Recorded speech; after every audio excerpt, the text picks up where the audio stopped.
You've already worked on simple shapes. It's time now to dive deeper into the contents of a shape layer and learn how to work with shape groups and create compound and complex shapes. I will show you how to use the fill with EvenOdd and reverse path properties. Very interesting. How to animate the stroke and create and animate dashes. You will learn how to use the Bezier shapes, how to animate them, how to create morphing animations. I will also show you several techniques to turn a Bezier shape into a motion path and vice versa. Among other properties, you will work with the repeater, understand the trim path and the influence of the first vertex, and so many other useful techniques. In this lecture, you are going to explore how to create a compound shape layer. It's a shape layer that has several shapes or shape groups. Maybe you're wondering what I'm talking about, these shape groups. It's very easy, don't worry about it. I will explain to you, and it's quite interesting.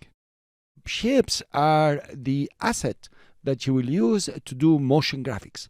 So please, go easy in these lectures, revise them a couple of times, but please master the shapes so you can create great motion graphics. Let's start here. If you want to follow along with me, you will open the file Compound and Bezier, that's the AfterEffects project. And you might find lots of composition and folders here, is no problem. I am starting afresh and I will compile the project for you. Before we start creating shapes, if you are in CC 2018, I would like you to go a step backward with the preferences. Please, if you are in CC 2018, come to Edit or AfterEffects CC. If you are on the Mac, go to Preferences and General. And from here, ensure that Center Anchor Point in New Shape Layers is unchecked, because it will allow you a better understanding of the anchor point. You can call this a very useful shortcut. I will click OK. So select the polygon tool, here it is, and let's draw a polygon just over here. I press Shift to make it straight. Now notice there is the anchor point here. This is the anchor point of the shape layer. You know that because if you come to the transform of the shape layer and you rotate, you notice it's rotating on the anchor point of the shape layer itself. And these are the transformation for the shape layer. Now, if you scroll down here, you have Polystar. And inside Polystar 1, you have Polystar Path 1. Actually, this is a shape group. We'll see that in details in the next lecture. And this is the shape itself. I'll go for the selection tool, V. Notice that when I select the shape layer, I can see its anchor point. When I select the Polystar 1, the shape group, it will select through the binding box of the shape group itself. And the shape group has its own anchor point. Now, inside the shape group, you have a shape. These are the properties that will define the shape or position the shape inside the shape group. Cool. Let's stop here. Now we want to create a compound shape, meaning we want to put several shape groups inside this layer. The first thing, I will adjust the Polystar and go to the points and make them 10. Okay, I'm trying to create something nice.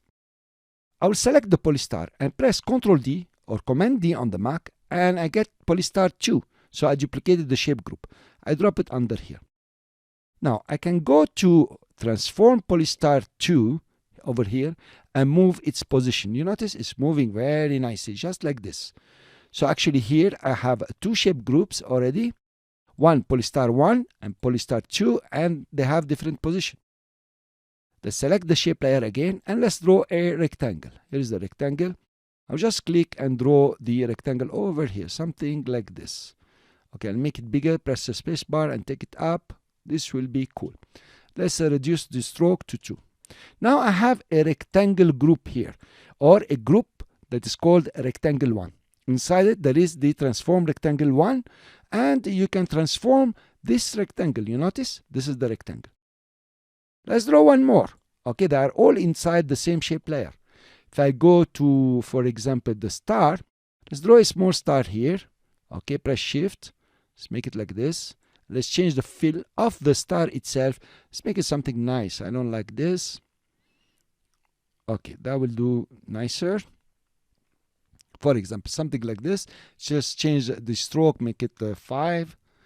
Okay, so now I designed the star itself. Or in the shape layer, I have now Polystar 3. Let's go for the selection tool. Here you are. polystar 3, rectangle 1, polystar 1, and polystar 2. That's what's happening. Cool. Let's add another circle, an ellipse here in the shape layer is selected. I will click over here and press Ctrl and Shift and make a small circle. Try to position it. Okay, like this. I like. Let's make it some bright yellow, some bright color, something like. Cool. So now I have a very much compound shape within a single shape layer. So actually you're using shape groups to create a compound shape here. So how do you animate this? You can't animate only from the transform. You will only animate, the whole layer. And it's not very nice. Let's start with the tires here. Polystar 2, go for selection tool. And let's play on the rotation. I keyframe the rotation over here. Go to 3 seconds, that will be enough.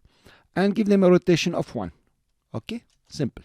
So if you scrub through now, the only thing that's been animated is the right tire or the right polystar. Cool. Let's select the other polystar. It's polystar 1. You notice how it jumped here. I will keyframe the rotation. And after 3 seconds, I will give it also 1. Cool. Fine. So now we have both of them rotating. The layer is not moving at all. Let's go now to the star itself. The star, I want to animate the position. I will come to the beginning here and I will open the transformation for the group. You notice I will keyframe the position, come at 15 or 115, okay, and move it to this side, okay, as simple as this. And then I will come to 3 seconds over here and move it back. So I have a 2 animation here. So it goes like this. Very nice. Now let's animate the circle here. Click on it. Where is the circle? Here it is. Let's animate it through the position, for example. Okay, that's the easiest for circle.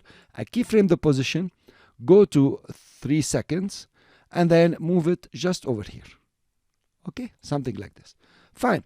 I will select all of them. So I click on ellipse 1, Ctrl A, and twirl them up. You notice it's selecting them all on the same level.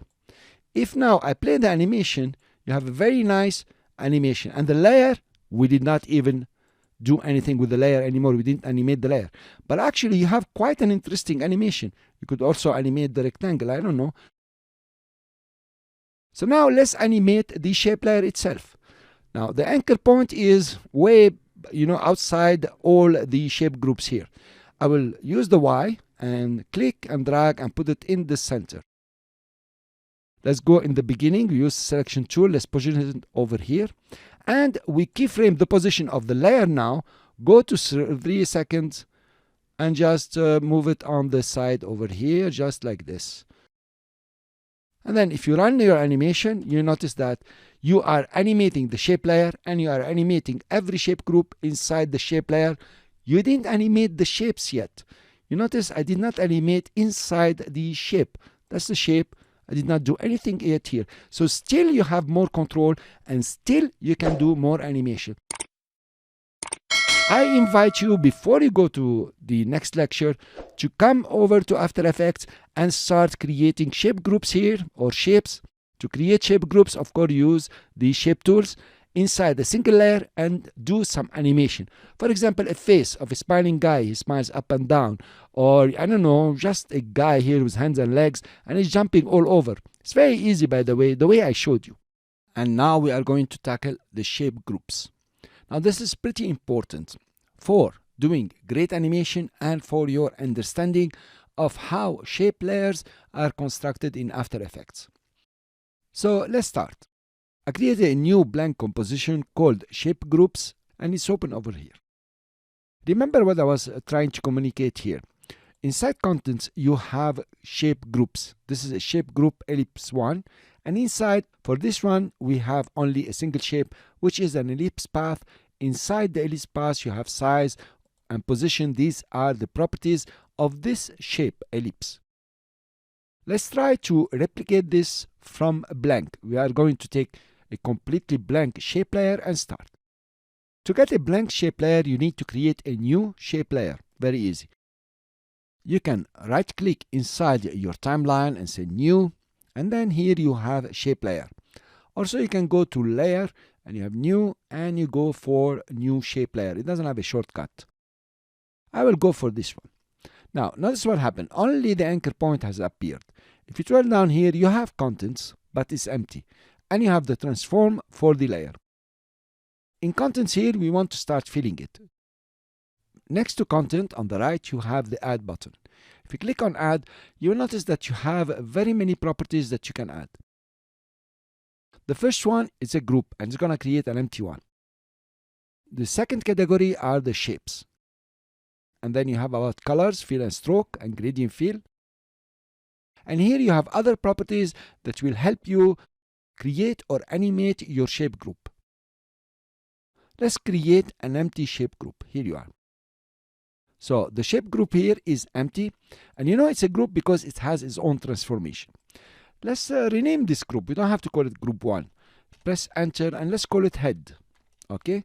You will know why I'm calling it head because of what I'm going to create. Select the head itself. Don't select contents. Select the head itself because you want to start adding shapes in this shape group. You click on the add, small arrow here, and let's add an ellipse. Notice that the ellipse have been created here. If you scroll it down, it has only its properties, size and position. Well, you can make the size bigger and you can position it the way you want. In my selection here, I have the shape tool. I press V to get the selection tool. And notice here you have the anchor point. This is not the anchor point of the ellipse. This is the anchor point of the head itself. You can now position the ellipse according to the anchor point of the head. Mainly, you will take it up. If you have a head, of course it's going to turn around the neck. So it's interesting to position the shape with the anchor point of the group just on the center bottom. Now, if you click out, you notice nothing is visible because you don't have a fill and you don't have a stroke. Let's add a fill. I'll click on the head. You choose the shape group and then you click on the arrow and you add a fill. By default, the fill is always red. You can now turn down the fill and see the properties that have been added. Notice something important. The fill has been added under the head at the same level of the ellipse one. You cannot add a fill for a single shape here. You can add a fill only to a group. Let's change the color and get something very nice. For example, we go down like this. Now we have a fill for our ellipse one. So this fill is affecting whatever is above it. Let's add a stroke. Let's go to the add and add a stroke. Fine, we added a stroke and it's only 2. Let's turn down the stroke here and you see the stroke width. You can make it bigger. Okay, now I want to draw your attention to something important that we are going to use. Now notice the stroke is over the fill. And you notice how the stroke being 32, let's make it 50 for example. You notice that half of it is inside the contour of the shape and half of it is outside. You can change that. You can take the fill and put it over stroke. This is what we call fill over stroke or stroke over fill. Let's get it back to 10. Of course, we're seeing half of it now. Let's add more. Let's go to the head now and add another ellipse, for example. This is our ellipse here. Let's scroll down the ellipse and let's make it a bit smaller. Okay, now we can position it within the group. Let's move it over here and let's move it up. Here you are, it's up here. Now, of course, you can start duplicating these. You select the ellipse path 2, press Ctrl D or Command D on the Mac. Now you have ellipse path 3. Now notice how it duplicated under, not above, right? On the layers, it's always duplicating above. Here, it's under, which is more practical. You scroll it down here and there is the position. Let's shift it to the right. Here you are. Okay, we try to make it as symmetric as possible. I click out. Notice the effect of the fill over the stroke. The stroke is always behind. If, for example, I take the stroke and put it over the fill, look what's happening now. Look what you're seeing. Fine, let's add more now. Let's select also the group itself. We don't want to add outside the group. And let's add, for example, a small rectangle over here.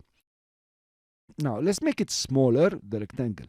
I will make it smaller from here. Okay, that's small enough. Then I'm going to remove the chain link here and make it tiny on the vertical. Okay, so you notice the rectangle is under all these. If I position it the way I'd like, so I want to take it on the left here and then take it up. Here you are, positioned over here.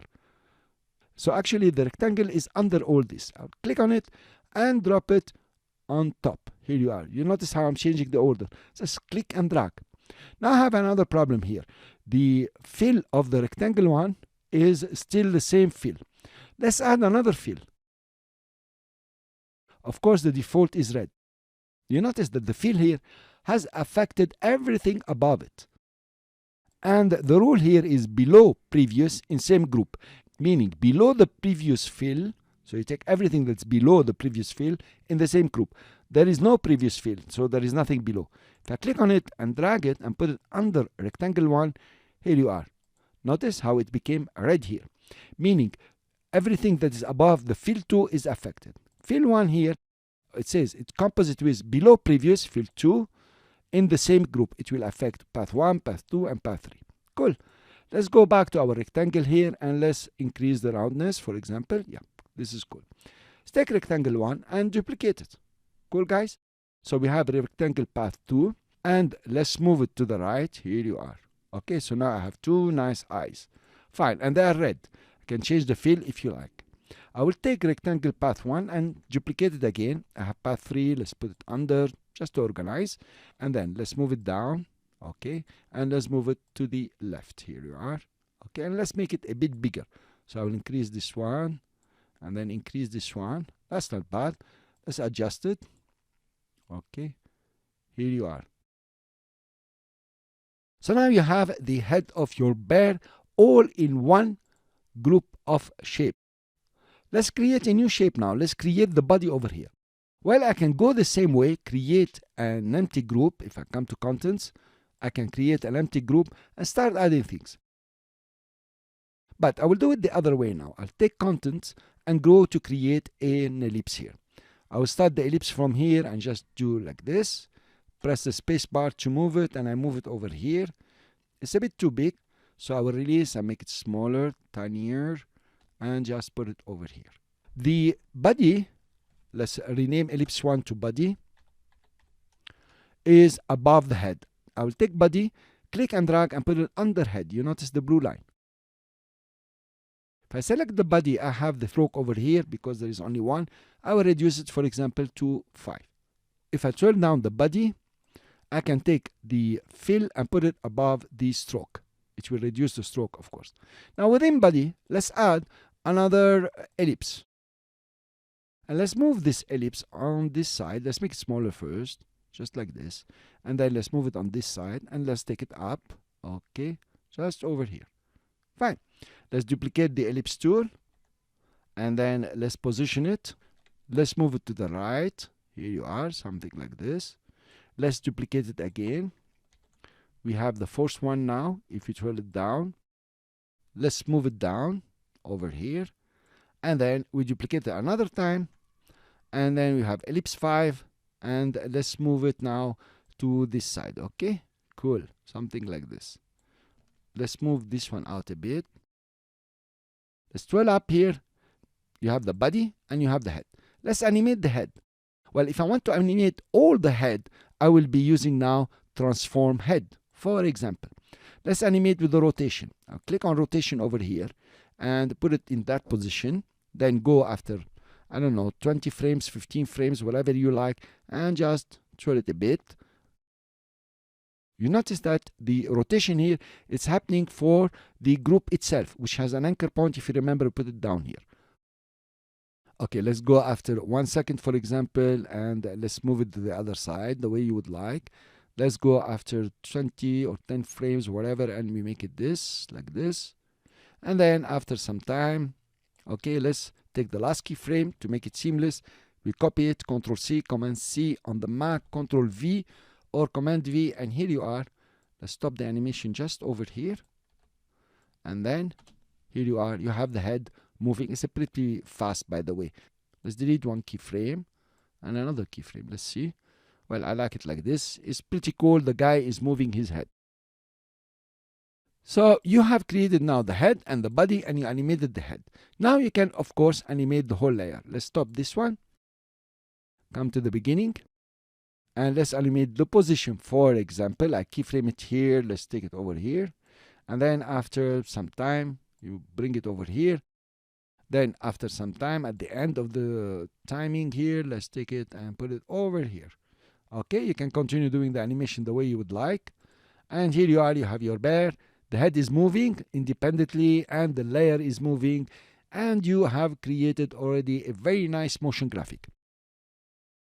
It's up to you now to go out and create your own little bear or a car or I don't know, a house, and animate a few things there and see how it happens using groups and the add button here to add the shapes themselves and the fill and stroke, of course. From time to time, guys, you might want to create some very original shapes. Please don't rush to Illustrator or Photoshop to create them. I will show you now a method in After Effects to create some very interesting shapes. For this, you are going to play with the fill rules and the reverse path for shapes. So let's start. I will use the shape tool to start with. I will use the star tool, for example. Click and drag to create the star tool. Let's make it just straight like this. If you come to the star tool here, you have the polystar. You notice that the shape or the shape group is not centered in the middle.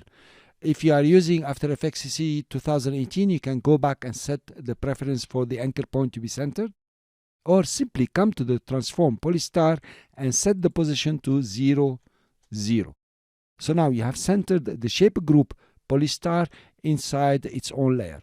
Let's rename the shape group from polystar to main group, for example, so we are clear on what you're doing. If you come to the polystar over here, you have the number of points. You know that already. Let's make them many. For example, 20. And you have the inner radius and the outer radius. The outer radius is the external radius. Here you are. And the inner radius is the inside radius where you can, shorten the spikes if you like. And also you have the inner roundness. So let's create some shape here that has a nice inner roundness. Okay, and maybe reduce the inner radius and create more with the outer roundness. Create something, quite cool. Okay, something like this. Now let's add another shape here. Here you are. I will come to add, for example, an ellipse. So I have the ellipse just in the middle. It's a circle. And notice what's going to happen when I will size it up. Notice how the fill rule is going to start playing. Notice how it's inversing certain colors. Okay, let's put it, for example, just over here. Now let's go to the fill rule and look at it. The fill rule here is non-zero winding. If I change it to EvenOdd, here you are, it has changed. Let's add more shapes and see really the effect here. Let's add, for example, another ellipse just in the middle. Notice the ellipse is filled now. I will grow the size and can just do it just like this. Okay, let's add another ellipse in the middle. And we grow it as you like. You can come and play over here, for example, just like this. Okay, let's add another polystar. Take here and we add a polystar. And this polystar, for example, we want to make it a polygon. Okay, we're going to increase the number of size to 8. That will do. And I will increase the outer radius. Notice what's happening here. So it's about your taste now, what you would like to do. Here you are. I like this. For example, I will duplicate this one simply. And of course, I'm going to rotate it. The polystar or the polygon are the only one that have a rotation here. I will rotate it. Okay. So now we created a very original shape. And you have a stroke here. You can decide, okay, turn up all of them. And I can take the stroke, for example, and put it on top here. So notice now you have a whole change. It's much nicer maybe if you like that. I will undo. Let's go back to the fill rule here. And instead of EvenOdd, let's put it back to non-zero winding. Then you have here the reverse path direction off. Let's put it on. So here it's on. And that's what's happening to the shape. Okay, now they are on. And I'm putting some on, some off, and you can play with it until you get the shape that you are targeting, if you are targeting a shape. Let's select the main group, and then we add the last polygon here. And we want to make it a polygon. Okay, here is the polygon. And we want to put the reverse path direction on. we go to non-zero winding and we make it even odd, maybe that's nicer. And then we are going to make it a bit bigger. So we're going to take the outer radius up. Here you are. Then we are going to animate it. So we click on the rotation stopwatch. We put that 0, 0 after 3 seconds, for example. You can make it a full rotation. That's number 1. Cool. So you have the star, moving around. Then you can come off to the polystar. Which one is that? That's the one. You can also animate the rotation here. Click over here. Come to 3 seconds. And for example, give it a -1. Okay, here you are. Very nice. They are going in the different direction. If you try, for example, to animate the other polystars, let's stop the animation to see which one it is, and we rotate the outer one here. That's cool. So we come over here, we click on rotation, go after 3 seconds or whatever time you want, and you give it, for example, I don't know, 1 rotation will do. And I'm sure you want to do for the other one also. This is the outer one completely. You want to animate the rotation. Let's go to the beginning here and click on the stopwatch. Then we come back after some time, 3 seconds, you give it another -1 maybe. And if you run your animation now, so it's quite beautiful, it's quite strange, I would say, but you have the possibility by playing with the EvenOdd of the fill rule or the reverse path here. By the way, the reverse paths don't work for EvenOdd. You have to be in the non-zero winding or winding to be able to work with the reverse path here. It's either one of them. So you can come around and play with this and try to find how to create nice shapes. I'm sure you will want to learn these techniques, and later on you might have a very good use for it. In After Effects, you always have the option to animate colors. You can animate them smoothly, moving from one color to another color, or you can animate them abruptly. In this lecture, I will show you how to animate the stroke and the fill colors of a circle. So let's start by drawing our circle. I will click on the circle over here, click somewhere, press Shift, and just try to move it in the middle. That will do. Let's give it some fill here. You can use it another fill, and let's change the color. This one is ugly. Let's go for the scheme over here. Okay, something like this. Fine. Let's go down to the ellipse here, and you will see that you have the stroke and you have the fill. Let's start with the fill here. You have the color. You can keyframe the color. Okay, so you keyframed the color that's present now. Let's say after 15 frames, you go and change the color. As simple as this. Let's put a blue, for example. And then after another few frames, you change it again. Let's say we take it towards yellows or greens, something beautiful, whatever you like. I'm playing randomly, and let's go after 15 frames. And let's change it to some other color. Let's say darkish blue. Now notice what happened here. You have the keyframes. Next to the color now, an arrow appeared. You can scroll it down, and actually you can see the pattern that I worked with. If I double click on a keyframe, I can open it and change the color. As easy as this. If you go to the first keyframe and you play, notice how the colors are changing smoothly. Cool. Let's do the same for the stroke. Let's open the stroke here. Come to the beginning. Keyframe the stroke, for example, for white. Let's now see all our keyframes. Let's go to the next keyframe to change them simultaneously and change the color to red. For example, next keyframe, change the color to, I don't know, something yellowish, something yellow. Go again and change the color to something darker here.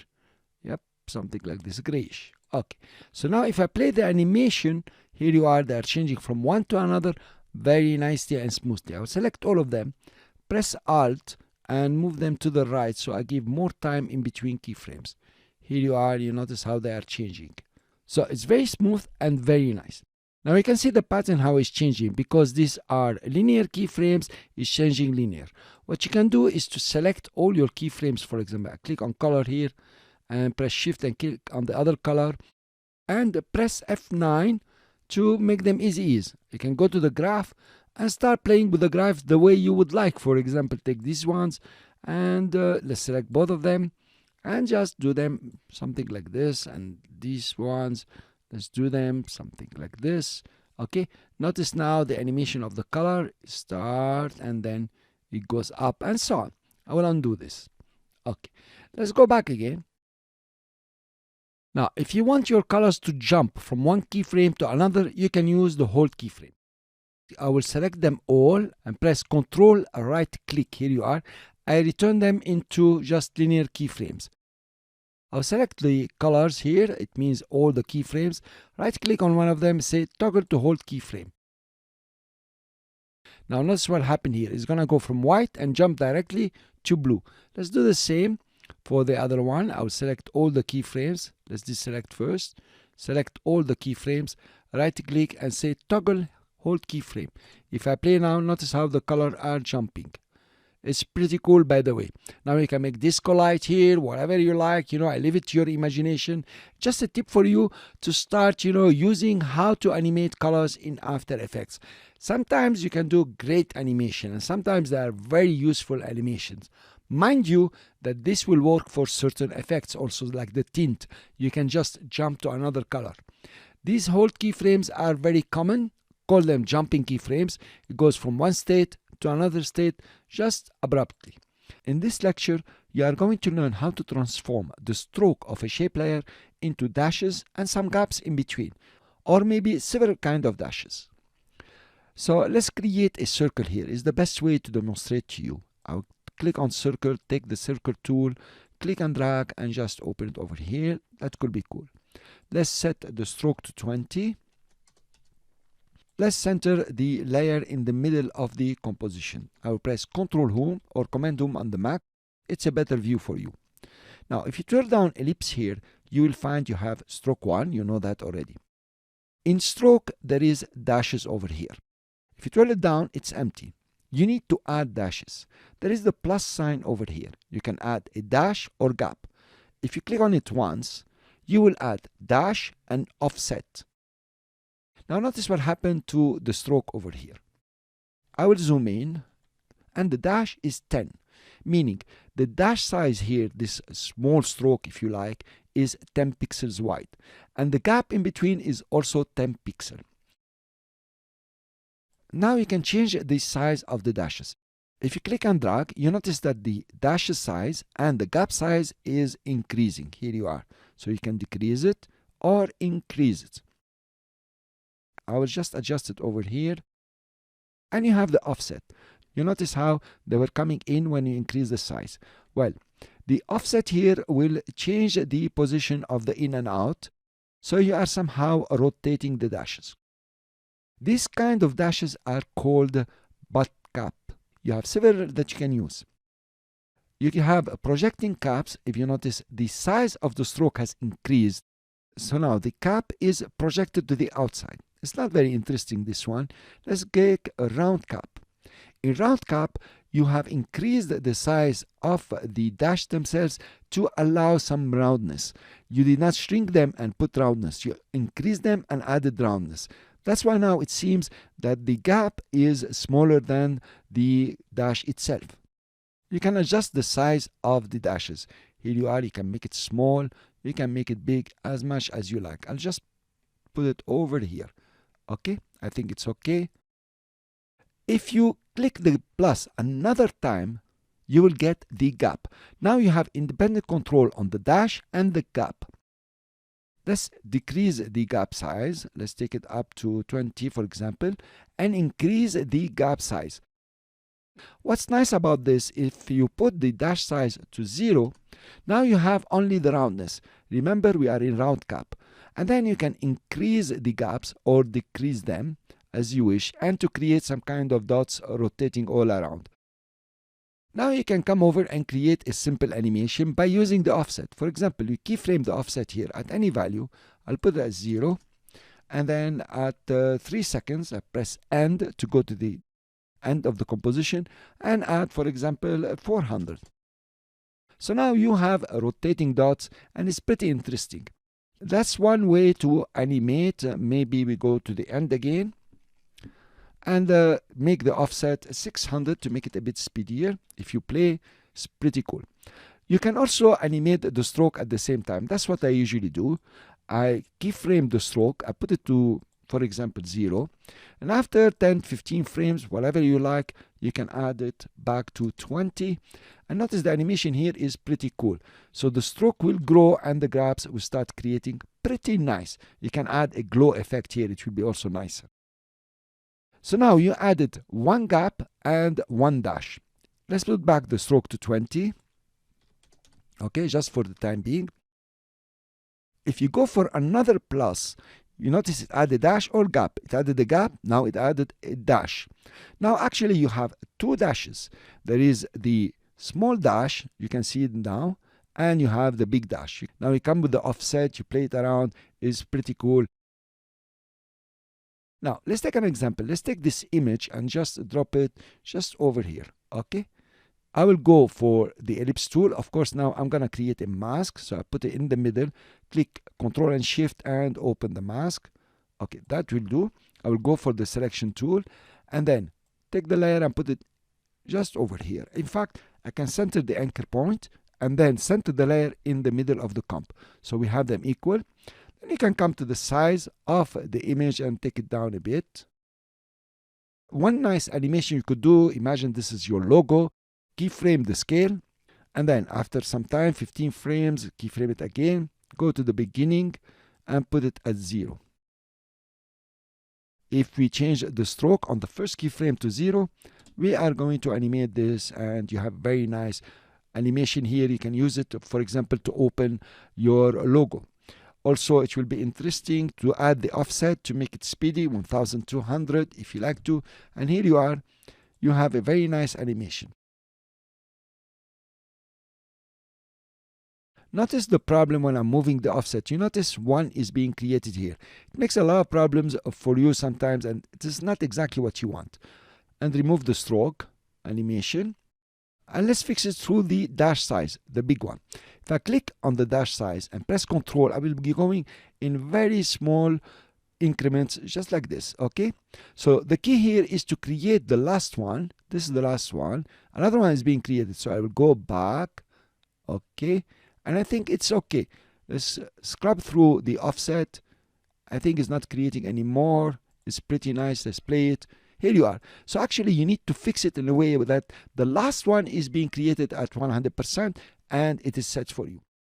Now this is very interesting when you're doing some futuristic HUDs and you try to play with the colors and so on. And welcome to Offset Path. In this lecture I will show you how Offset Path works and why would you use it, and some animation that you can do with it. It's pretty interesting, by the way. Now, I created here an ellipse that has a stroke of 100 pixels. Notice the original size of the ellipse here. It is this line here, or the contour. Then the 100 pixel stroke is divided into two. 50 pixels outside the contour, the original size, and 50 pixels inside the contour. But sometimes having the stroke like this is not good at all. Your animation will come out like distorted every time you add the stroke. To fix this and to put the stroke either inside or outside or at a certain distance from the contour itself, the original size, you can add here in the shape layer the offset path. The offset path has a default of 10. I'll put it to 0 and you notice nothing has changed. But if you scrub it negatively, it will go inside. It means it will offset the stroke towards the contour. And if you go positive, it will offset it just to the outside. So what's the rule? We said half of it is inside. So if you go minus 50, all the stroke will be inside the original size. If you go 50, it's all outside. And you notice 50 is half the stroke. If I had a stroke of 80, then I will put here 40 or minus 40. Cool. Now you can come over and animate this amount. For example, if you keyframe it here at a certain value that will make the stroke completely disappear, just over here. Okay? Don't exaggerate. You will lose some time in the animation. I will undo that. After some time, let's say 10 frames, you take it up and you make it as far as you like. Here you are. Now, notice something very important here. You notice that the stroke 80 pixel is constant through the animation, and that is pretty interesting also because you can add more animation to it. Okay, so let's make it big like this. So you have a simple animation where the offset amount will grow from 0 or minus 232 to a certain value that you like. That's not really the animation to grow the circle. The animation will come through the stroke now. Let's take the stroke here and keyframe the stroke width at 80. And then come back with the K, we jump to the next keyframe and put it at 0. Now notice the animation that you have. It's pretty cool. You open and it disappears. Pretty nice. Let's make it very slow so you can see it. Okay. You notice what's happening. Notice how it's eliminating the stroke. Now you've seen this in a lot of motion graphics. People use it. There is another method also that you can use with the stroke to make it small, but this is the best and I like it very much because it really moves the stroke in a certain way that is consistent with the movement and with the scaling of the stroke width. So this is about the mesh path. Now what can you do with this? Well, it's very easy. Let's take it to 10 seconds, okay, or 10 frames. And then if you duplicate your layer, okay, actually we'll create them inside. Let's say 1, 2 here. And simply open the position and start moving them around. I'll put them just over here to see them and just move them around, okay, just like this. Another one maybe just over here, something like this. Now notice what you have. You have some kind of pops, and they are very nice. You can use them at the end of a character. You can even take our famous bear here and put these pops just above his head, and when they pop, it will be so cool. Right, guys? The composition here is called stroke and offset path. So come over and start playing with the offset, animating the stroke, changing colors, putting very many of them. It's pretty cool. I'll show you how to create a complex shape. A complex shape is very many shapes put together, but at the end they form a single shape, of course visually. Inside After Effects and the layers you can see it is different shapes. But actually you can create very complex one. And for this you are going to use the merge path. Let's start with a star. I will double click to create the famous star here. Twirl down, come to the polystar path and give it, for example, 12 sides will do. Cool. I will come to the outer radius and make it smaller. Okay, I need more, maybe 20 will be nicer. Our aim here is to create a gear, and this gear has to be looking like a single shape, and the stroke here is to help us to determine how many shapes we are seeing. Visually we want to see a single shape.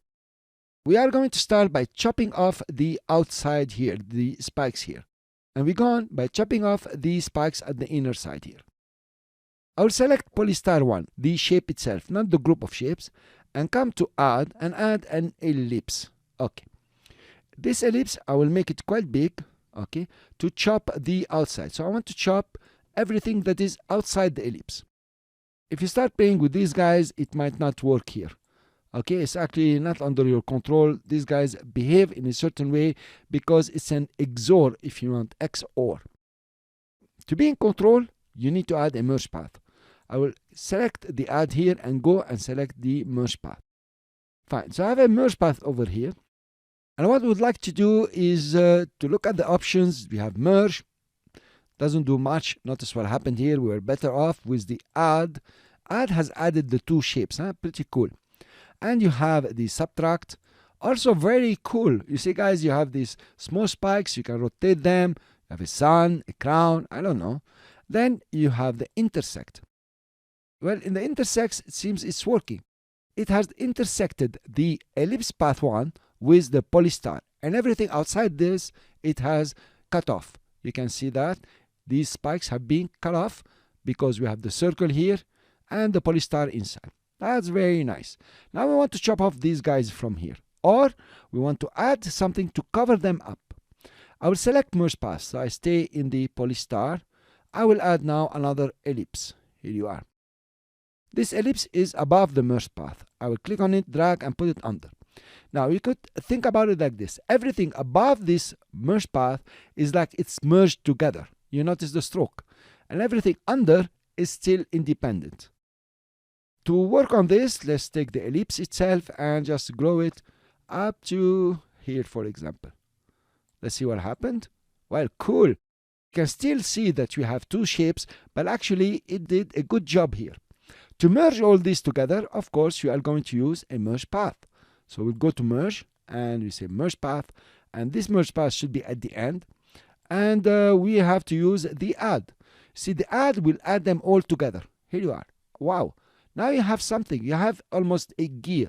So notice the logic here. Merge path will create for all the shapes above like a single shape.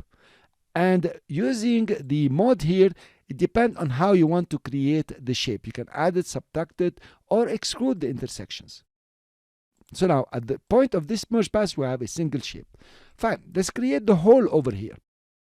Let's select merge path to stay inside the group, and then we go add and we add an ellipse. So the ellipse should be under the merge path, okay, because we want to work on everything that's above this merge path. Then I'm gonna grow the ellipse whatever I like. For example, here is cool. Here you can use the reverse path, it will work. But since we are in merge path, let's add a merge path under the ellipse. I will come and add a merge path under the ellipse. Of course, I want to put it under. This merge path will work on this ellipse and this merge path, which has merged all the above. So this one, I think I should take subtract will work. Yep. So now you have a very nice gearbox here. And if you look at the stroke, you will notice that it's like a single shape. It's not 2, 3 shapes that you can see with the stroke and so on.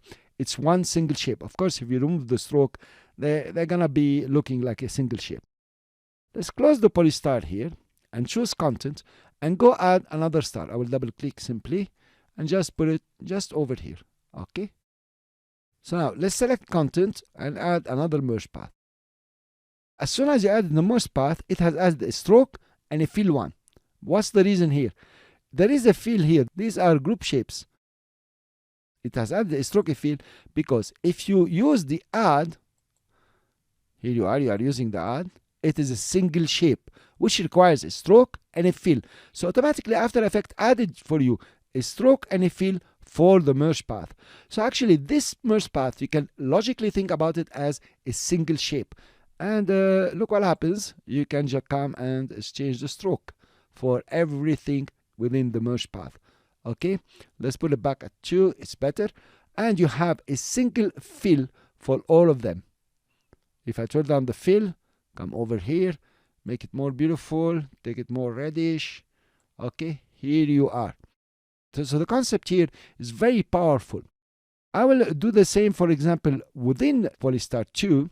Can come over here, select this one, and add an ellipse inside to make the hole, and take the hole and grow it a bit.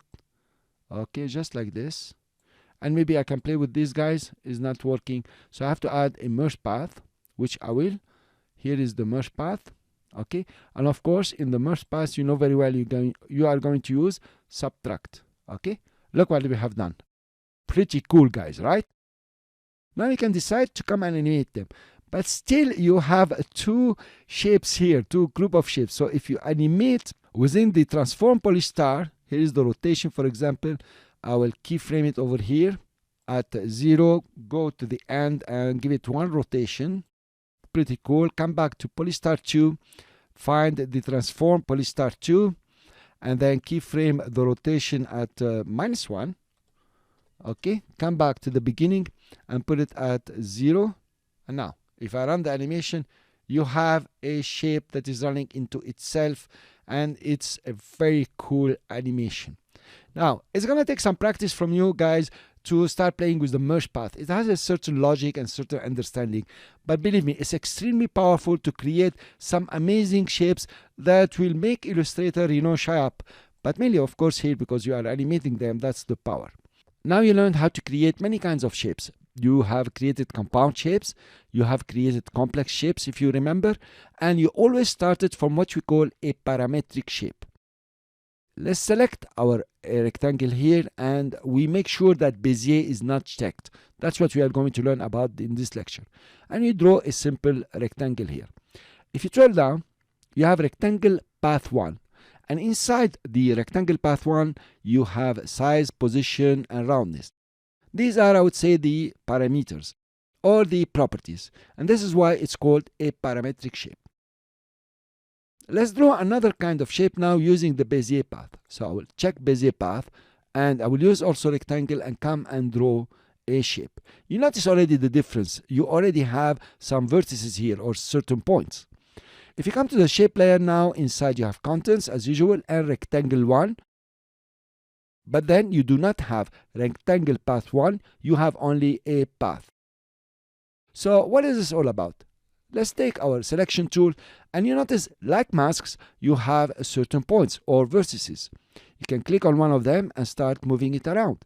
So starting from a parametric rectangle, you are now having your own personal shape the way you would like it. You can just change it and play with the points. Okay? And also you have the first vertex over here, the main one. Now you can edit this shape to get it the way you would like. So besides moving the points, you can go to the pen tool, for example, and start adding points. Here you are. And you can move them. Or you can add what we learned is the continuous Bezier points. Here you are. You have the handles. You can move it around the way you would like. Okay, this is a click and drag now. And of course, you can come over and remove a point by pressing the Control or Command on the Mac. Here you are. And you can also convert using the Alt key or Option on the Mac. You can convert to Bezier and change from continuous Bezier to Bezier. We have seen this kind of manipulation in masks. So it's exactly the same, except you have a nice stroke. And of course, you can have a fill.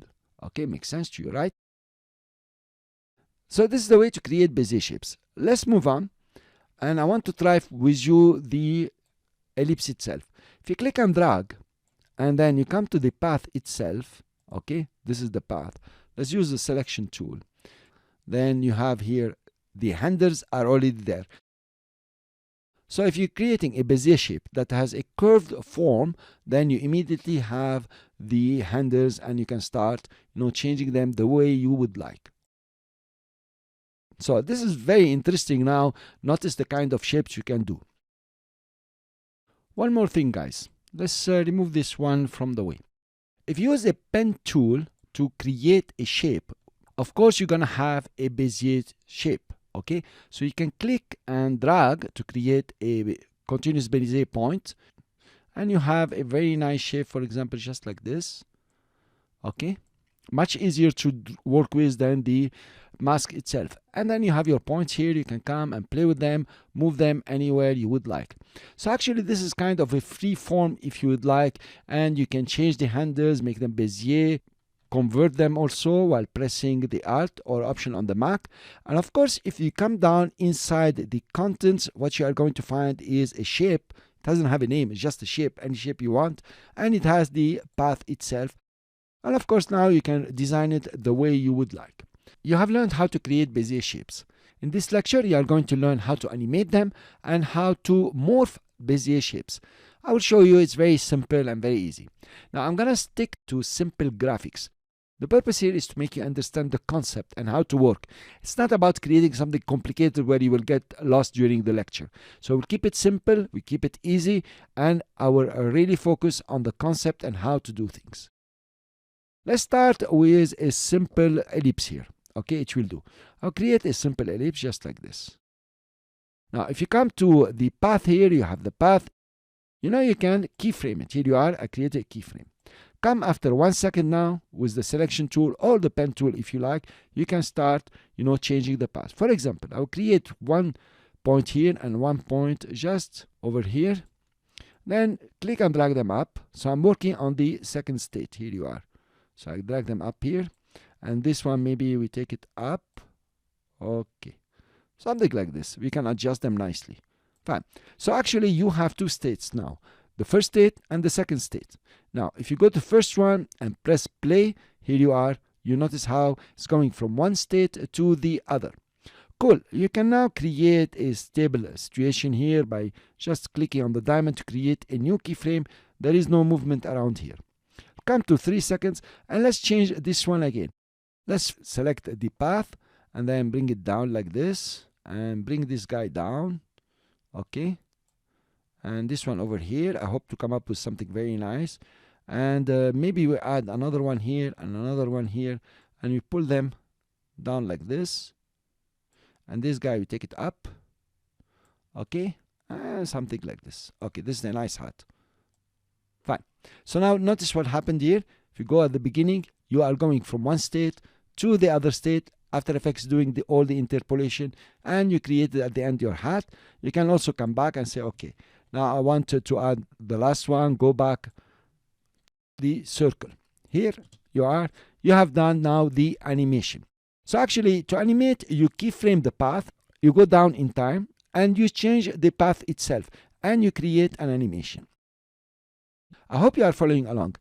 If you're not, go to After Effects now, start one ellipse, Bezier, put it in a certain way, and then go to the second keyframe, design it the way you would like, then another state and another state to create something very beautiful. Go from a dog to a cat, you know, spend time on it, play with the points, add them. There is something else I need to show you here. You notice here, we have the first vertex. You can change this first vertex, just like in masks.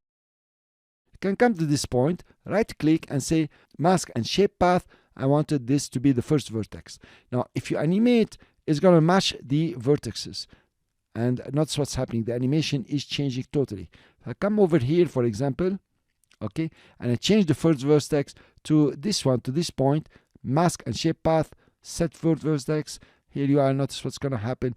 The animation is going to change. But of course, the final shapes are not going to change, or the final path is not going to change. If I play it now, notice what's happening. It's more interesting a bit in terms of animation. Of course, here it went too fast, but I'm sure you get the point. Okay, so changing the first vertex is interesting, and it will somehow change the way the animation is going from one state to another state, because it has to match the first vertices. Let's take another example now. Let's put this one off, okay, so we don't see anything. I'm gonna take a circle, okay, a real circle. I'm gonna show you how to do morphing now. Fine, I have the circle over here. Let's come to the path and keyframe the path. And after 1 second, for example, whatever you like, I will create now another rectangle. But notice I'm gonna create it inside the contents here, just like this, okay. This is the rectangle. Now I have rectangle 1, which also has a path, okay. Now I want to morph the ellipse into the rectangle 1. Very easy. I will come to rectangle 1. This is the final state. I will select the path and press Ctrl C. I will come to the ellipse now, select the path and press Ctrl V or Command V on the Mac. Now let's hide the rectangle. We don't want to see it. Let's go back. And here you are. If you play, you notice the morphing. So After Effects took care of it, yes, right. But you had a certain shape here, or a certain state, or you know, a certain Bezier path, and then you had another one over here, and you copy and paste the path itself. Now, something important you should note. If I come over here, and let's delete this keyframe, and go to the rectangle. You remember we put the rectangle here. So if I come to rectangle 1 now, I start, for example, scaling it up, okay, and maybe doing a rotation, okay. Now, what am I working on? I'm working on the shape itself. So I give transformation to the shape. Fine. If I come and copy path from the rectangle 1, of course, none of the transformation here has been copied. If I come back to path and paste, well, look what happened. We had the original. If I put it off, it's the original path. Why? When you Ctrl C over here or Command C, you're copying the path. None of the transformation is copied with this path. So it's something to be careful about. So now I showed you how to animate and how to morph. Motion graphics is about fun. And this lecture, you're going to have a lot of fun. You are going to take a path and make it a motion path. You're going to also discover what are roving keyframes and how to undo roving keyframes and play with time. It's pretty interesting. I'm going to keep it to the essential graphics here. I don't want to complicate the graphic and the motion path. Then it will get complicated and you won't get the point. I want you to grasp exactly how to work with motion path and path. And that is the subject here. So let's start. I'll create an ellipse, not a Bezier ellipse, just a normal ellipse. I'll click and drag, press Ctrl and Shift to make it Bezier, and then reduce the stroke, for example, to 2. And let's give it a fill. Any fill will do. Yes, this one will do. Then, in a different layer, I press F2 to select. I'm going to draw another ellipse, but I want it Bezier. So I'll come over here, anywhere you want, and click. I'll press Ctrl and Shift, and do it just over here.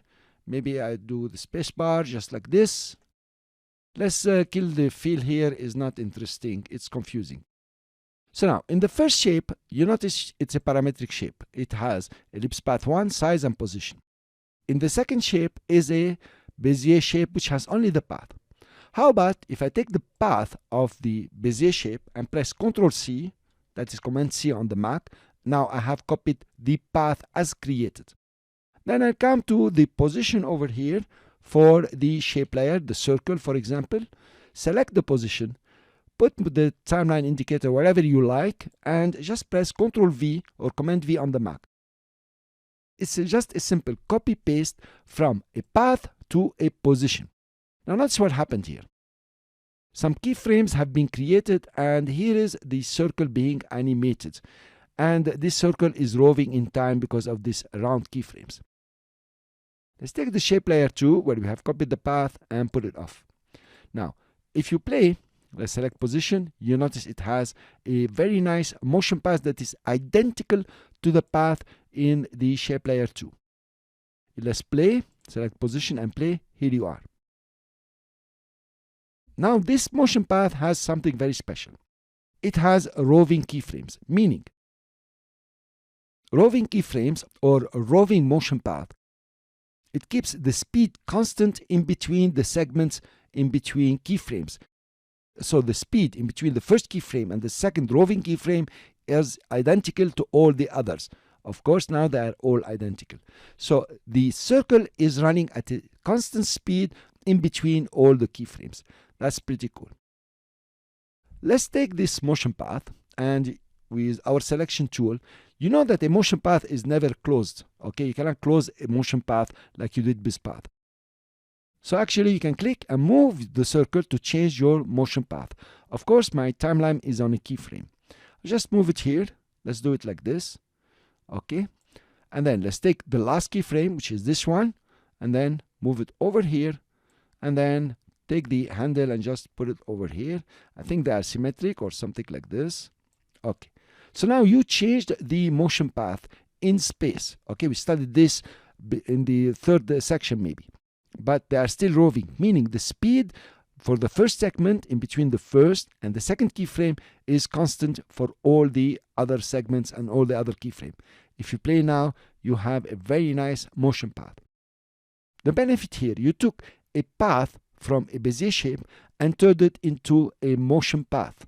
Now, you notice here the curve is almost perfect. If I were to draw this through keyframes and especially moving the circle, adjusting the handles, it won't happen that precise. It should be, a bit distorted. I have to work on it.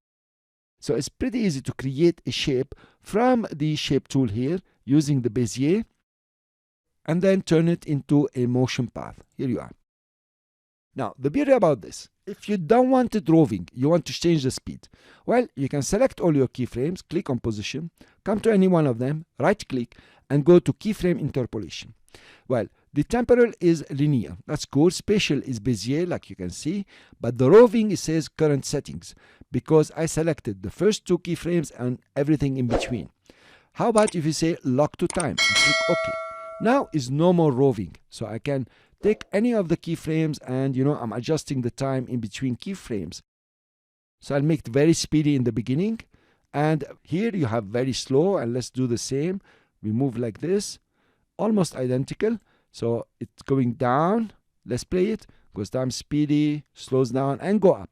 Fine. You can, of course, come to your graph here and start playing with the speed the way you would like and adjusting the temporal and the spatial animation the way you would like.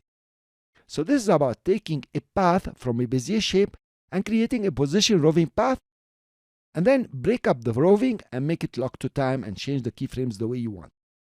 The applications here are huge. Every time you have an animation, be it a guy walking around, a car speeding up, you can apply this and it's going to be an exact motion path the way you would want and adjust the speed and the space.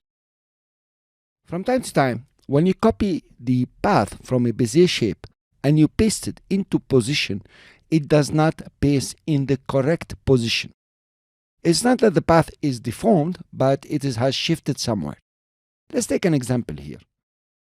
To follow along with me, please open the composition for jumping path. Okay. We have a path. This is a shape that is a Bezier path. And if you look inside, it has only a path 1. Cool. This is where we are going to copy the path. Since we are here, let's select the path and press Ctrl C or Command C on the Mac. Now, in the next shape here, we have a circle, and this circle is just a normal shape. Nothing to worry about. It has a size and position. Let's open the position here. And since we have copied the path, we can select the position and bring the time indicator, for example, to the beginning and press Ctrl V to copy it. Now you notice it didn't paste at all in the same position of the other path. This happens when you have done certain transformations to the path. These transformations can be reflected in the position, for example, of the transform ellipse 1 or in the layer transformations. It really doesn't matter. What really matters is how to correct it. Let's say now you want to correct the position animation here to put it on top of the original path. That's very easy. You select position and try always to put your time indicator on the first or last keyframe. Remember, these are roving keyframe, so it really doesn't matter where I put it. But in most cases, it's good to put it on a certain keyframe. And you know the shortcut here. The best is to position somewhere and press K or J if you like to position on the keyframe. Then simply click on the path in the viewer and move it around. You can use also the arrow keys to adjust it at 100%. Then, of course, you can put off the path. Now you have corrected it. So the trick here is to click on position to select all the keyframes, position the time indicator on one of the keyframes, and start moving it around. Now, if you don't select the position like this, you select one keyframe, and I try to move the path. Notice now I'm moving a single node here, and it's not good at all.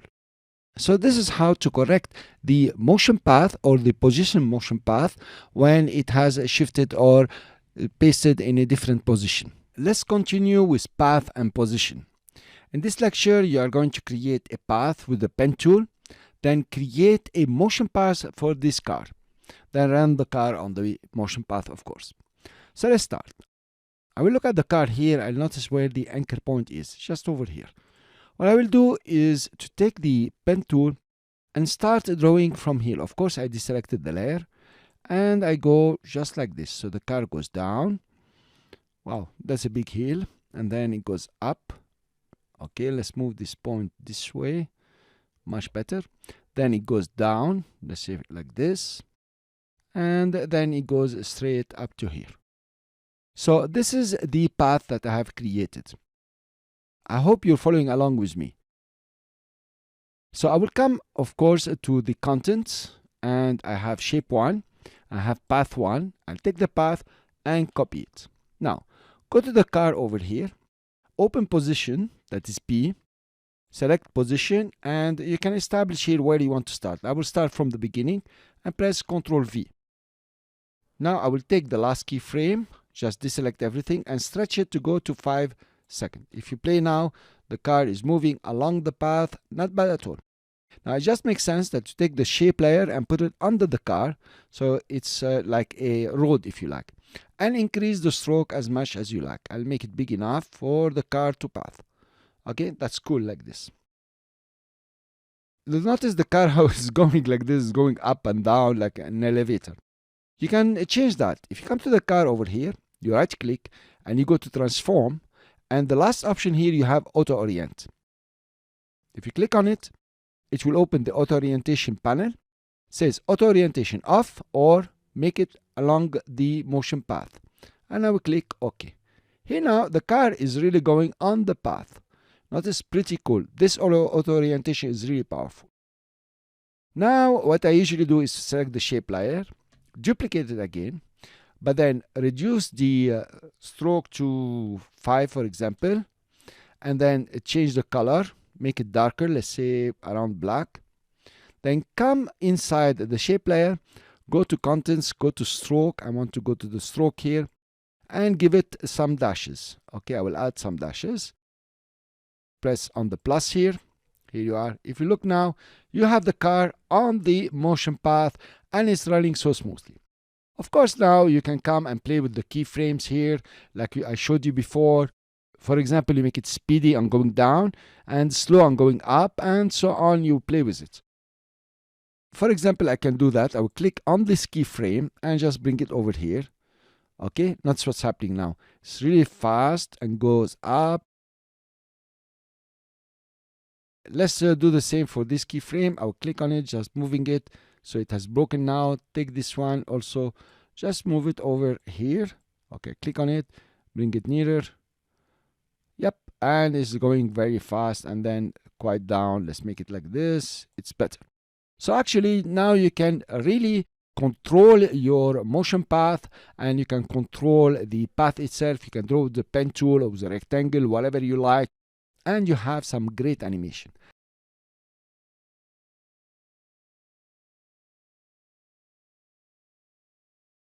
In this lecture, we are going to take a motion path and turn it into a shape path.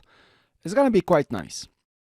You are going to use all these techniques later on when you're doing your own project in motion graphics. So here we have the same motion that I created before. So we have the car going on the path. Now, let's see how we can create the path itself in terms of shape.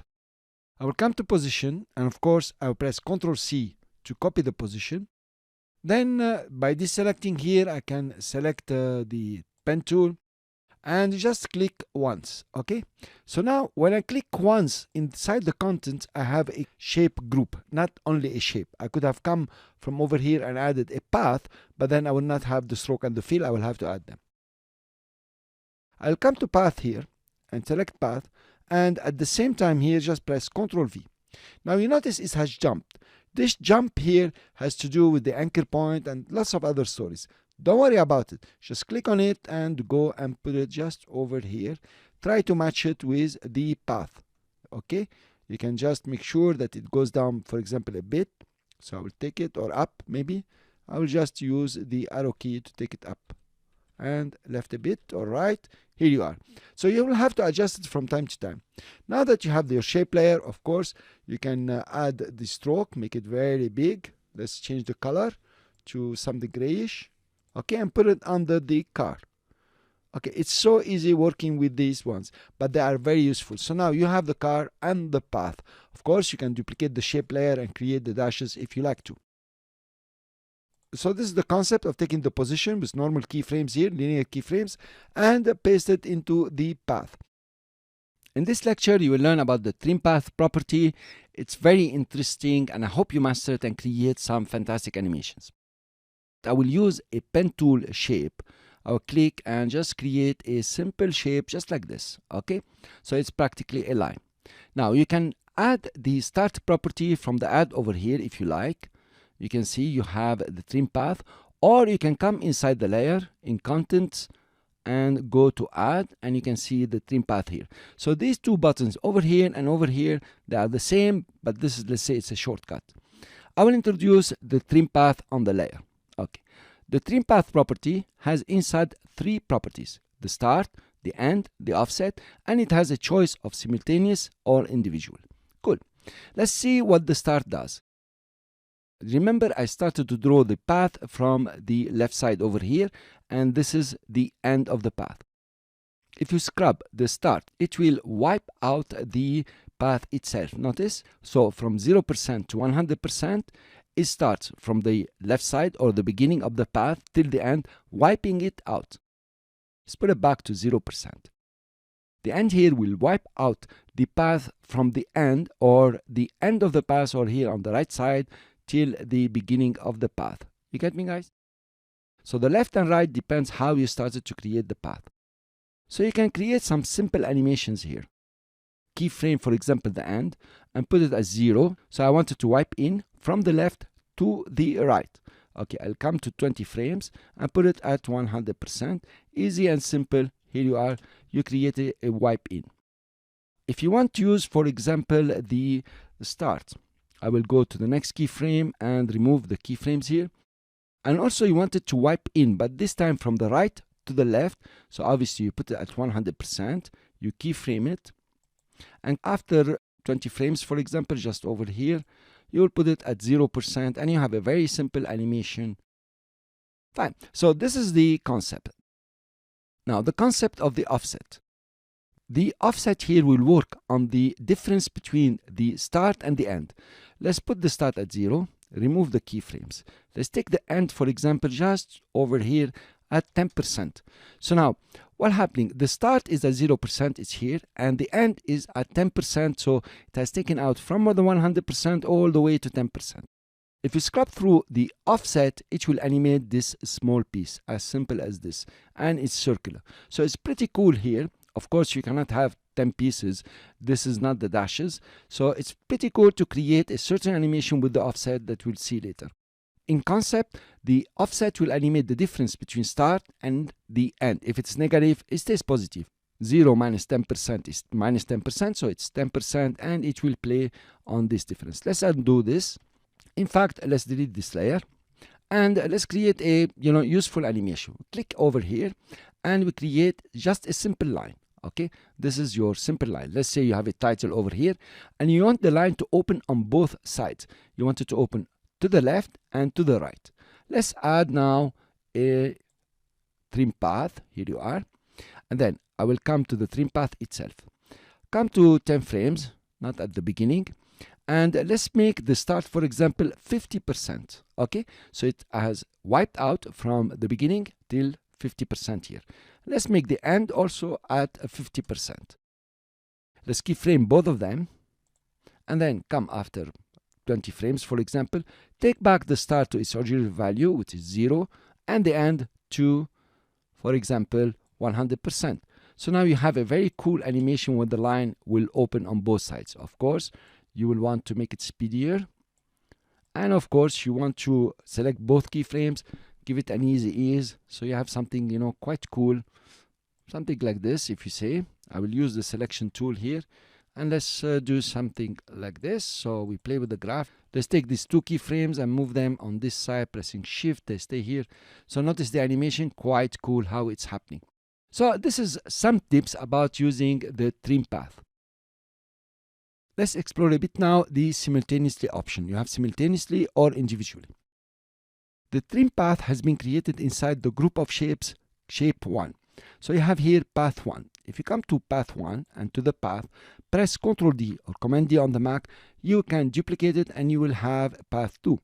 Select path 2 and use the shift arrow down to move it. Okay, this is easier than grabbing it from over here. Let's put it to individually and notice how the animation is happening. If you play it, notice how they are opening both from different sides.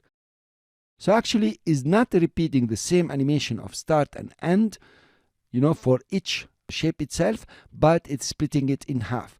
The start is going from 50% to 0%, here you are, and the end also at the same time is going from 50% to 100%. You notice this is simultaneous for After Effects. Cool. If you add another shape, for example, I press Ctrl D, I have path 3, and now let's move it, shift arrow down, here you are, and let's play it. Notice now how the start and end are divided. Notice the middle layer is coming very fast, and then you have both the top and bottom layer are coming, together. So actually it's splitting this start and end value so it can create an animation that is individually. You need to come here and practice and see exactly how it works. The concept is very easy. It splits this one, but of course, if you try to, figure out all the numbers, how it's working, it's going to be a bit, difficult at this point. Later on, you get used to it. And in some shapes, not lines, it will be so evident and you will understand how it's working for individually or simultaneously. In the previous lecture, we created this simple animation using the trim path on 3 shapes inside a single shape group. Let's add a bit more. First of all, the trim path is inside this shape group. You can click on it and drag it and put it outside. I'm gonna put it on top now to show you that it does not work if you put it on top. The rendering order is from top to bottom, so the trim path should be under the first shape group. Now your animation is working very fine. Let's take contents and go add a rectangle here. Take a rectangle, just add it over here. Okay, this one will be cool enough. If you play your animation, you will notice the trim path is active on all the shape groups above it. Okay, if you play now, you have a very nice animation. And of course, the trim path now is working individually on shape 1 and rectangle 1. If you put it simultaneously, here you are. Notice what's happening. They are all coming at the same time. Well, I leave it to individually and leave you with this composition to come and play around, maybe add a circle in the middle. I will come to trim path composition and just duplicate it and open it. I will double click on it and delete this shape layer. Let's work with the ellipse tool. I will take the ellipse tool and create an ellipse here. I will create a circle, in fact. Let's add the stroke, make it thick enough so we can see it. And now let's apply a trim path. Come to add and apply the trim path. Easy, right? Now notice how the trim path came inside the ellipse one. I don't want that. I will undo. I will select contents and add the trim path. Now the trim path has come in the contents outside the shape group ellipse 1, because I want to add more shape groups here. Now let's create an animation with the trim path and see exactly how it happens. So first of all, I want to show you the effect of the trim path when there is a fill. If you come to fill and add a solid fill will do. Notice if you scrub through the start, how the trim path is acting. It's pretty not so nice, but it has its own use. So usually the trim path is used on shapes without fill. I will remove the fill from here. Okay. So let's create an animation with the start or the end for the ellipse. If you come to 10 frames in the beginning here and you scrub the ellipse, you notice it's swiping out clockwise. You notice how it goes. It's swiping up clockwise or swiping in anti-clockwise. Good. So a simple animation maybe you can do with the end where it swipe out anti-clockwise and swipe in clockwise. That's pretty cool. Let's try this one. If you click on it and then come after 20 frames and put it to 100%, you have a very simple animation. Press space bar. Now let's stop over here and notice at the cap for the stroke. If you come to the ellipse one and you go to stroke, you notice here you have line cap. If you change it to round, so it's a bit nicer. You see they are now like this. It's cool. Within the stroke also, you can play now with the dashes. Let's add some dashes. And let's add also some gap here and increase the gap. Here you are. Let's put the dashes to 0 so you have certain dots. And notice now you have a very nice animation with the circles or the dots coming up. Let's adjust the dashes here.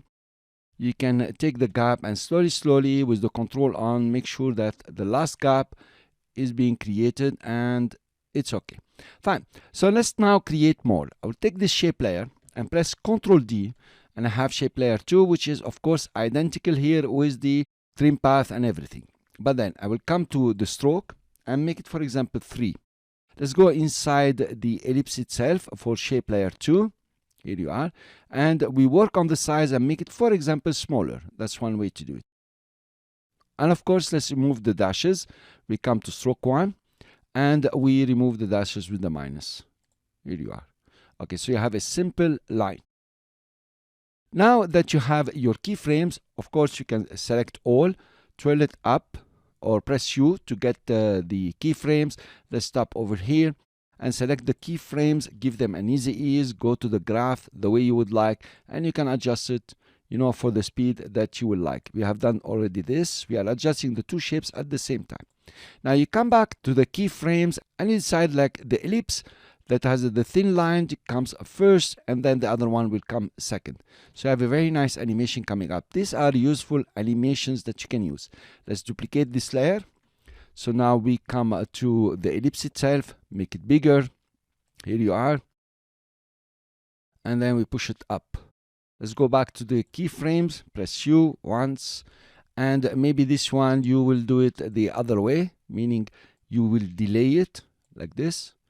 And here you are, you have created a very nice opening and you could have your logo inside. Now let's add another layer here. I will take shape layer 3, Ctrl D or Command D on the Mac, I will duplicate it. Let's go now to the content itself of ellipse 1. We have ellipse 1 over here, and let's make it a bit smaller, actually just over here.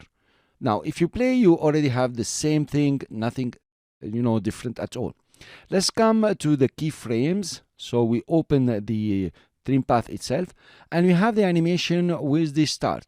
If you come to the first keyframe now, and keyframe the start at 0%, and then let's go to the next keyframe, okay, and keyframe again the start at 100%. Now notice what's happening here, okay, just because you have the Bezier here with the timing, notice this nice stroke that is appearing here, very nice and very energetic. What you can do also is to duplicate shape layer 4 again, Ctrl D, just move it a bit, okay, we need to scale it. I will open the scale, for example, for the layer and reduce it to become a bit smaller, not so much. Okay, just here. Notice now it's very elegant and they are coming, together, but not really at 100%. And you have this animation of the stroke all over. It creates some energy, creates some confusion, and it's very nice to the eye when you're doing, for example, introduction for your logo or some lower third or something like this. So I actually showed you a lot about the trim path, and you are able to do quite some animation. In this lecture, I will explain to you the influence of the first vertex on the trim path and how it works. I have here in trim path 3 a simple animation of a title coming in. Okay, cool. So when the title is coming in around here, for example, I want a rectangle to open here, but it has to keep space for the title to come in. Okay, how will I do that? First of all, you select your rectangle tool, but make sure it is Bezier here. And then let's bring in the title, and I want to draw your shape, for example, just like this. Okay, I press Shift and spacebar to put it over here. Fine. So what I would like to achieve is exactly this rectangle is gonna swipe in, okay, but keep some space for the title to come in, so it doesn't come on top of the line. Let's go for the selection tool. You apply the trim path. If you go to the trim path here and start with the start to scrub through, you notice it's coming from this point. But why it's coming from this point? Let's select the rectangle one, turn it down, and it has path 1, so it's a Bezier shape here. It's easier, and you notice that you have your first vertex here. So the start and the end will start swiping in or out from the first vertex, as simple as this. But you know that you can change the first vertex. If you select path 1, you have 4 corners. You can decide this is the corner I want as a first vertex. Here you are, set first vertex. And then if you scrub through, you will notice that it's now swiping in and out from the first vertex. That is better. If you select your path, go to the pen tool, and it's a plus, you can just add it just over here. Okay, here you are. And then of course you want to right click on the node itself, and you say mask path, set vertex. Fine. If you now scrub through, you will notice that it's coming from the first vertex. Cool. Now the animation here has become pretty easy. Let's come over here and say the start, let's put it at 95%, and the end, let's put it at 5%. Okay, so actually this is your final state. Maybe we should change the position of the first vertex. I click on it, press Shift, and just move it down. Fine, let's see, is it nice with the text? Okay, that's cool. So at 95, at 5%, you have the gap. Let's come after the title comes, or when it's coming, just here, for example. Okay. And then we keyframe the start and the end, go to the beginning, okay, 20 frames maybe before, and put the start only at 5%. It will work, okay.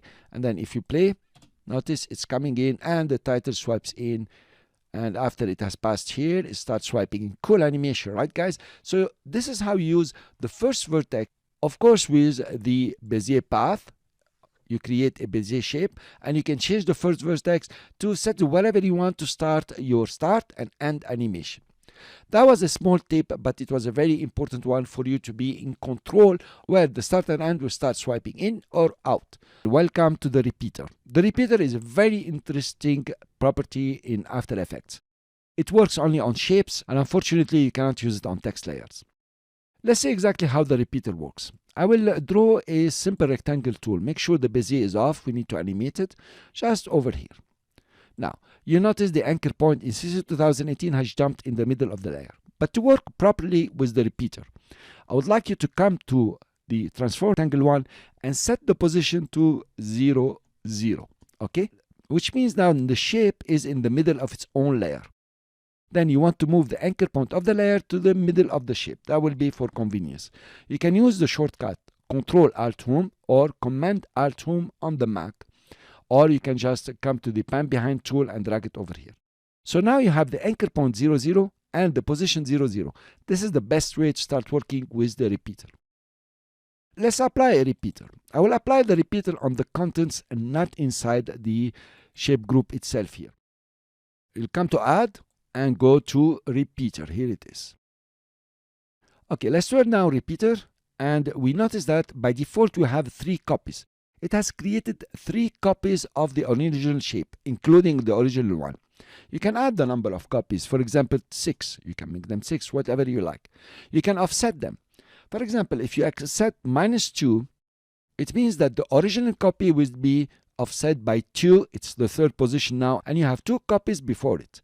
If you say -3, of course it's going to be number 4, and it has 3 copies before it.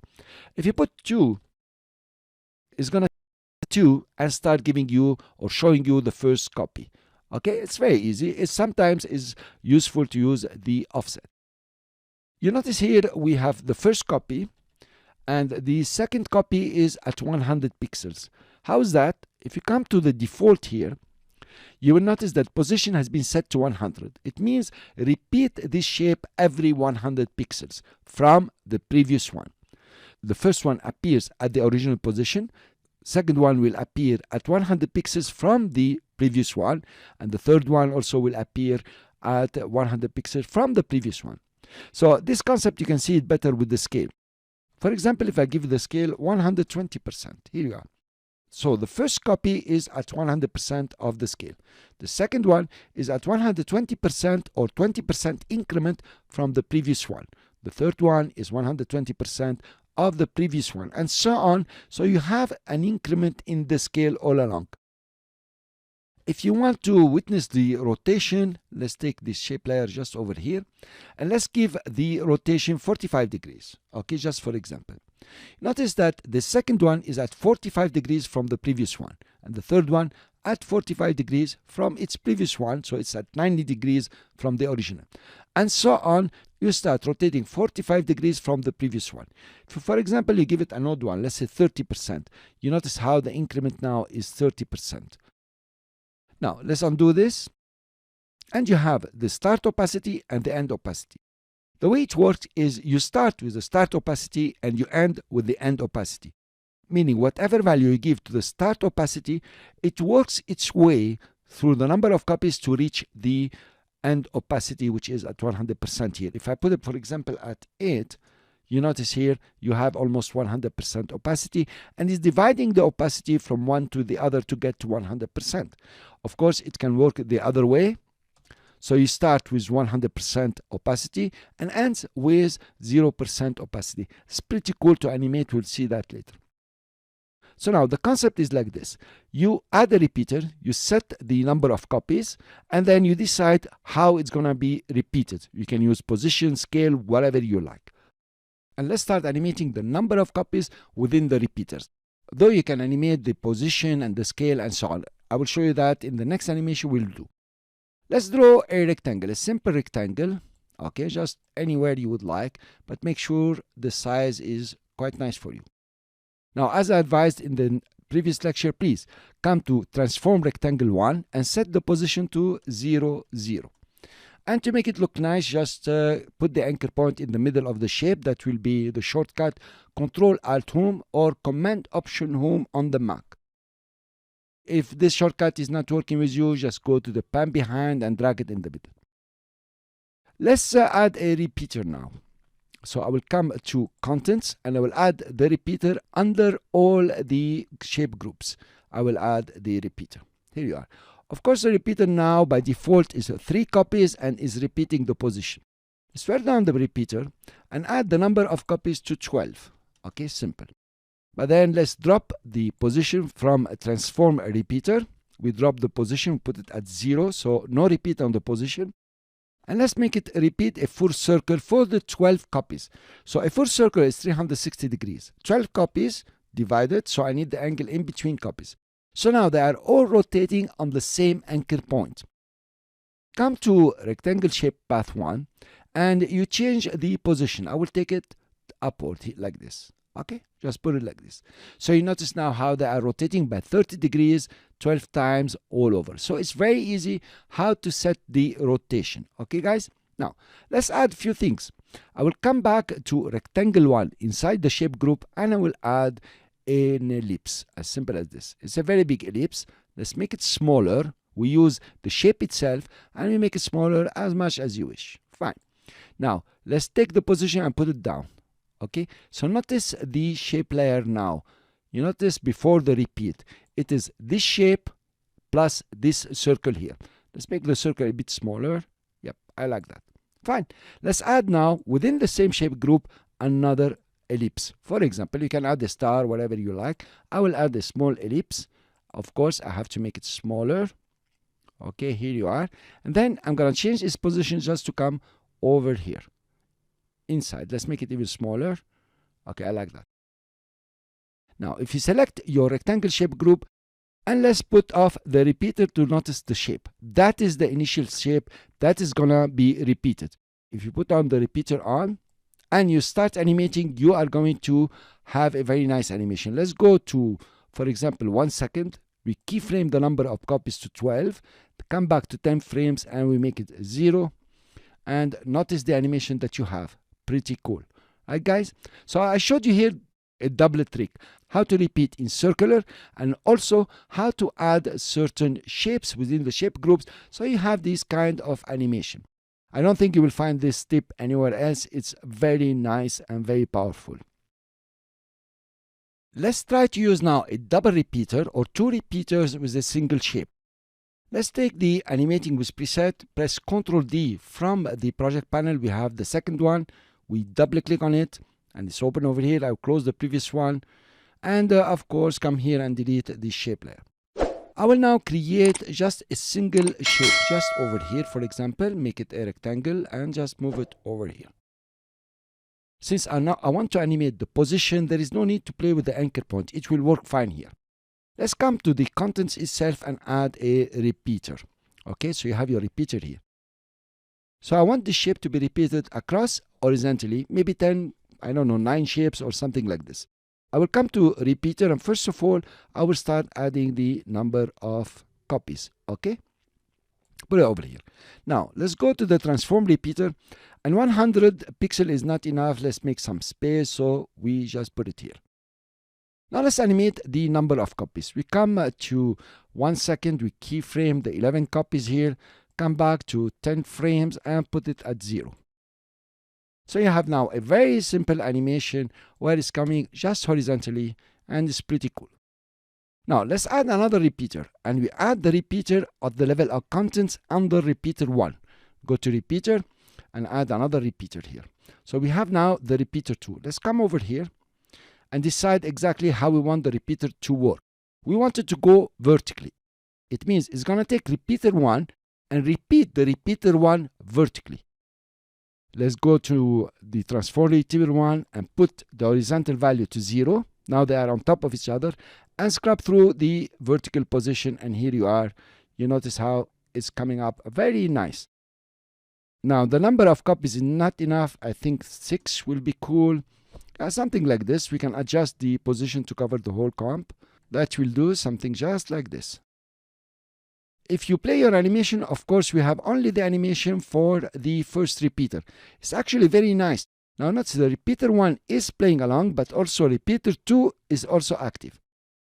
Okay, let's go to repeater 2 and keyframe the number of copies. I've come over here, keyframe the number of copies at 6, come back at 10 frames, exactly the same timing as repeater 1.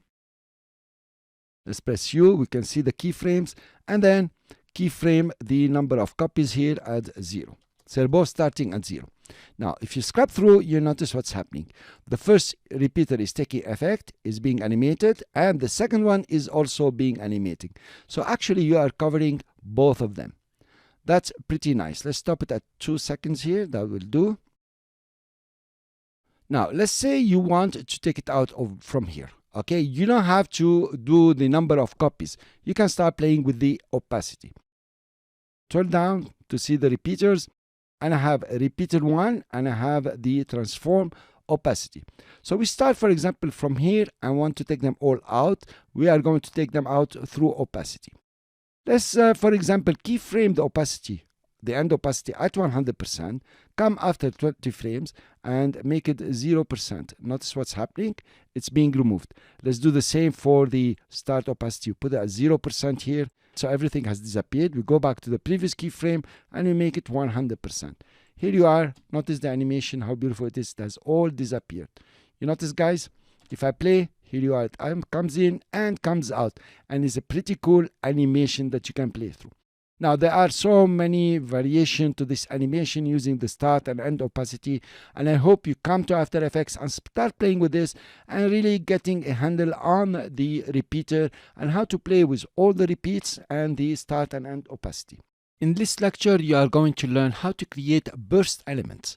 And we see a variation of them, but what is very important is to understand the concept, and then later on you can apply them to your text, to other shapes, to other animations for the videos and so on to get more dynamic motion graphics. Okay, the concept here is very easy. To create a burst element, you want to create an element, then you want it to appear and disappear.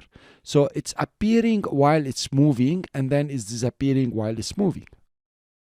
So let's start, for example, let's come to 10 frames here and we create our first rectangle. I will create a square here, make it small enough.